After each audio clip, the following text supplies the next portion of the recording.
Qarşımıza çıxan məktublar içərisində mövzu baxımından ən ağrılı məktublar şair və yazıçılara aiddir. Burada onlar üzləşdikləri şəxsi və ümumi problemlərini dilə gətirir. Belə sıxıntılı anlar yaşayan şairlərimizdən biri də Mirzə Ələkbər Sabirdir. Şairin 1908-ci il yanvar ayının əvvəllərində maarifçi yazıçı, görkəmli müəllim, teatr xadimi, Rus-Azərbaycan məktəblərinin banilərindən biri olan Sultan Məcid Qənizadəyə yazdığı məktubdan da bunu aydın sezmək olur. Sultan Məcid Qənizadənin Mirzə Ələkbər Sabir haqqındakı xatirələrində yer alan Sabirin yazmış olduğu həmin məktubu təqdim edirik.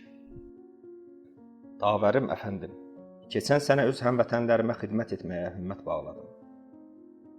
Lakin bu xidmətlərə qarşı onlardan mükafat əvəzinə aldığım mücazatlara da pək ağladım. Daha taqətim, tab və səbrim başa gəlibdir. Yusuf kimi ixvan əlində əsir qalmışam.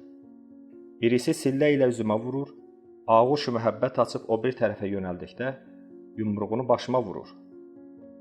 Ondan rüzgardan olub, başqasına mütəvəccih olduqda, sinəmdən itələyir, ağzımdan vurur.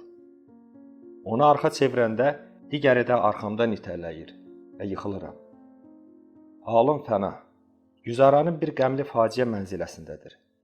Bir daha Şamaxıda qalmağı tab-ı təvarım qalmayıbdır. Bir nəfər havadar və qəmxarım yoxdur. Yenə sizə ümidvar olub da dərd sər verməyə cəsarət edirəm. Acizanə istida edirəm. Ondan artıq mənim burada katorqa cəzasına məhkum olub qalmağıma razı olmayasınız. Lütf və mərhəmət əlinizi mənim tərəfimə uzadıb bu cəhənnəmdən məni xilas edəsiniz. 21 nömrəli Zənbur məcmuasının post qutusunda Rəhm qıl Sabir ünvanlı bir beyt var idi.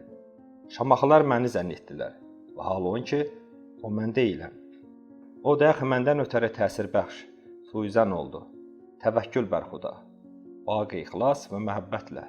Ələkbər Sabir Tahirzadə, Şirvani.